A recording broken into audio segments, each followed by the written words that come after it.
Good morning, everyone. My name is Christian from Two-Headed Wolf Gaming, and welcome to Total War Fronts of Britannia End of Campaign Report.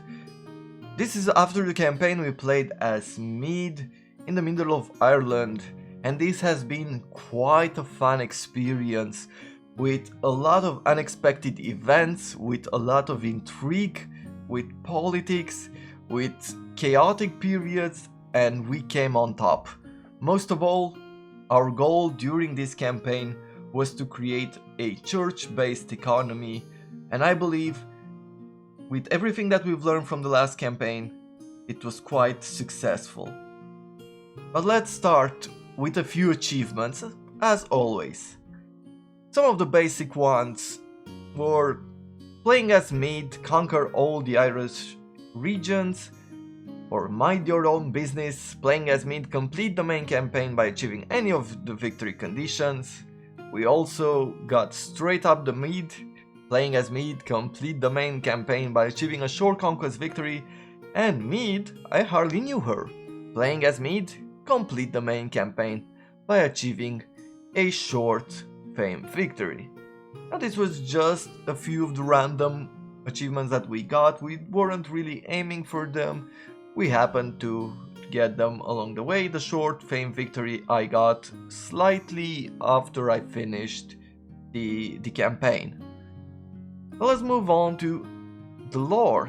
As always, in these reports I do like to read a tiny bit of the history that inspires certain buildings. And we'll start with the monastery of Saint Cyran. This was the first main building in our first village. Saint Cyran was one of the esteemed 12 apostles of Ireland, famously founding a great monastery at Cloyne mac Nois in County Offaly in the 6th century. It became the most influential religious facility of its time, notable for being where the rule of Saint Cyran was developed, the set of ascetic tenets followed by most monastic institutions of the era. The monastery's geographical location, right in the center of Ireland positioned next to a river, was due to a premonition had by Cyran and the famous monk Enna while he was studying under him on the island of Inishmore off the western coast of the mainland. Both men had the same vision of a fruit-laden tree growing on the banks of a stream in the middle of Ireland, with branches spreading out over the entirety of the land. They also saw birds carrying the tree's fruits off to Britain and elsewhere, all of which Enna interpreted as students calling to travel to the center of Ireland to found a church to spread their beliefs. This was how Cyran came to establish his famous abbey at Cloyne mac Nois, which became a famous monastic town of the early Middle Ages. And we also had plenty of high crosses which we built throughout Ireland. In the centuries following the missions of the monk Saint Fursey to convert the British Isles to Christianity, his homeland of Ireland saw the appearance of an art form considered to be their biggest contribution to the Western European art of the Middle Ages, the Celtic High Cross. These freestanding structures mimic the smaller crosses made out of wood and metal common in the period, with larger stone versions commonly placed in the grounds of monasteries and cemeteries, as well as sometimes being the focal point for town markets. They were generally used as meeting points for religious ceremonies, but were also placed at crossroads and used to mark out land boundaries. In Ireland, the earliest and most famous example date back to the 8th or 19th century and are situated within a few miles of each other in the southwest of the island. The Killamerid High Cross, located in the county Kilkenny, is one such example.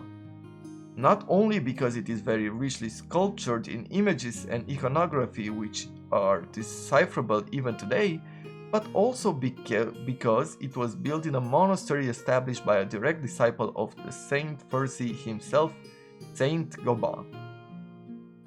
As always, I do encourage you to check the buildings out, check all the text that you find in the latest, especially in the latest Total War games. There's so much story and history behind it. It's really fun to read through at least once or twice or when you feel like it. Now we'll move on to our main focus of this campaign, which was economy. And to bring to the forefront, I will do the latest 2 achievements for the Short and the Long Kingdom victory.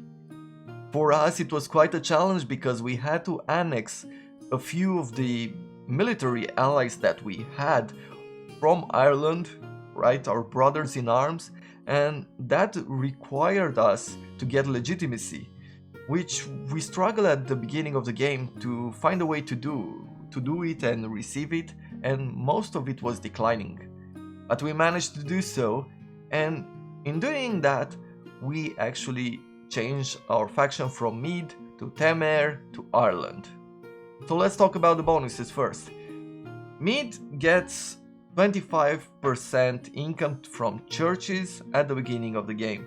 Not a huge bonus. Compared to other faction, it's actually pretty weak at the beginning of the game. You don't get a whole lot of buildings, of church buildings that can offer you gold, so 25% doesn't make a huge difference early on. For Temer, we start to get what other factions get. +1 to public order, +1 influence, +5 unit morale to all our armies, another +10 income to all sources, and finally the 25% income from churches. And getting to Ireland increases those bonuses to 2 public order per turn, 2 influence, 10 unit morale, and 25 instead of 10 income from all sources. A good bonus overall, not a game-breaking one. And here is where I want to move now towards the map, and I'll do it this time in-game, where we're going to check a few cities out. And here we are on the map with our main province of Mead, which is one of the better examples of how a church-based economy can work. So there are 2 phases to creating a church-based economy. You don't even need necessarily a cathedral, a unique building, for example this Cathedral of St. Cyran, because it doesn't really offer you a whole lot of bonuses. This one provided us 25% reduced construction at level 5, which was pretty good, and you get that 35 extra income or 5 extra income per level, generally speaking, but it's a percentage, so it doesn't really scale up greatly early on in the game. It's perfect for later on, but you don't need to focus on upgrading this main building unless you want to add another slot here. So how did we get to 6,500 per turn for this province? Well, first of all we had the High Cross, which at the end of the game, and this is a unique building, I think it's only for Mead, these High Crosses at the end of the game we had 703 income per turn just from churches here, right? You also could have scribes, which provided us with 798 income from churches per turn. We had in here the 2 Grand Abbey markets, like what we've learned. Abbey markets produce us way more gold than Selide Grand Abbeys, and it also influences the regions nearby, influences their commerce, which in this situation didn't help too much, but it could have. Now the second phase, which could work for certain regions, is mixing up the industry penalties, especially as you can see, this one offered us -8 to public order, and providing them +8 with this building. So churches church buildings have these bonus to public order, which create these hugely stable provinces that can incorporate a bunch of industries. Even in one of our smaller towns, if we were to go in Yarmuma, you can see that here we are at 16 public order. This monastery is at level 3, we have here a high cross, and that's about it. We have a few more buildings. We have the monastic school of Rust, which also gives us some public order. And so here we could easily have gone with Grand Iron Foundries and get that -10 to public order. That would have been fine. And here we also upgraded this master workshop, which once again, it would have been totally fine. We could have kept this province stable for a very long time. Plus we could have kept upgrading this. And so with churches, you have to make two choices depending on the provinces.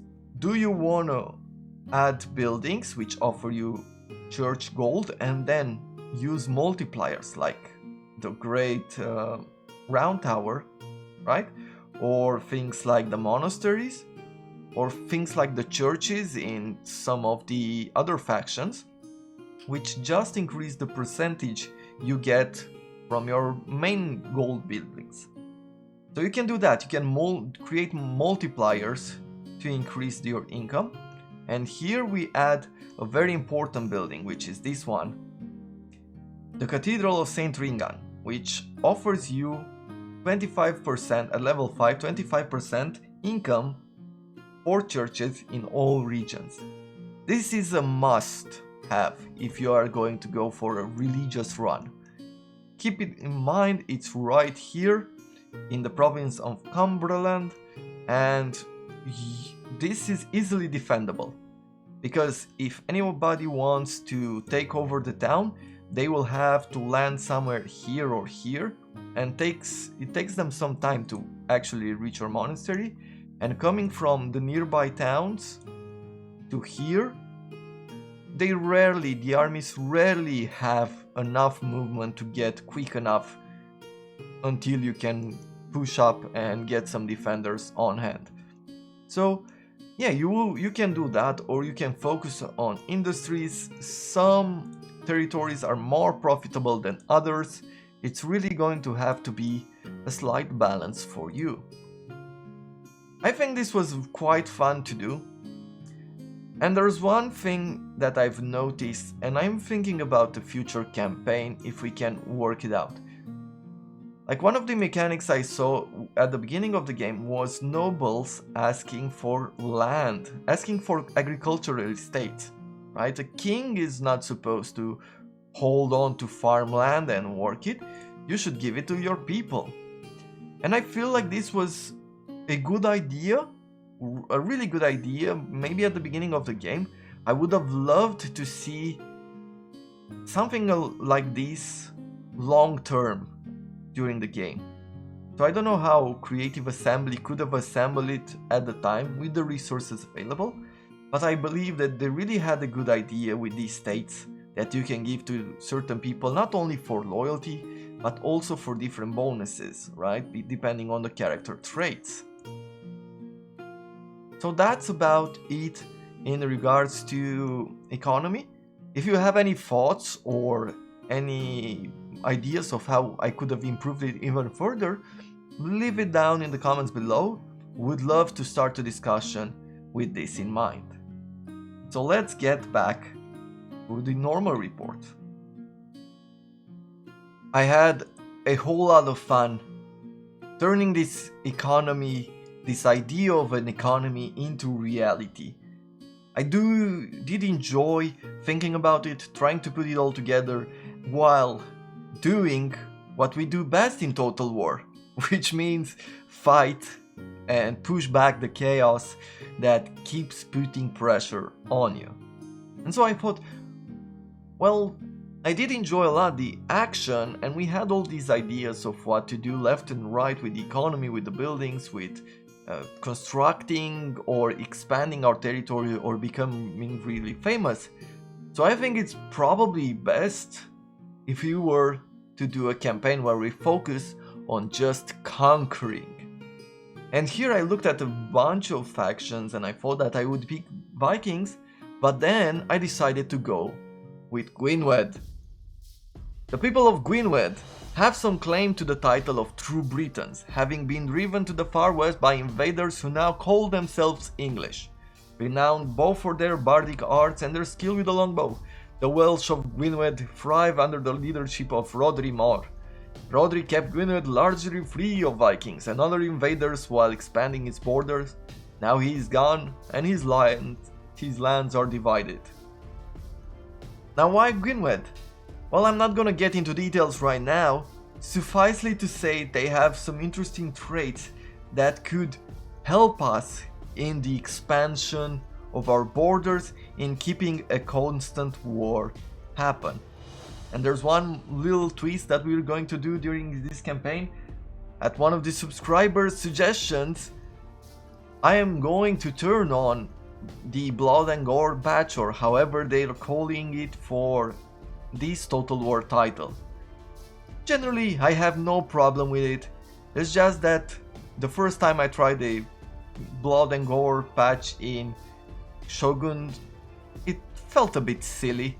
I don't know, I didn't enjoy it as much, but I thought, hey, let's give it, with this campaign, let's give that a go and see what we are going to get out of it.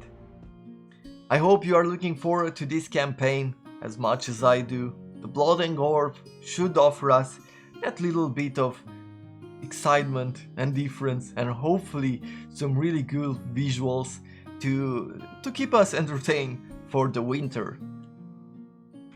I wanna say one last thing, as always. I have to say thank you, a very big thank you to all of you who have supported me, who have given me feedback.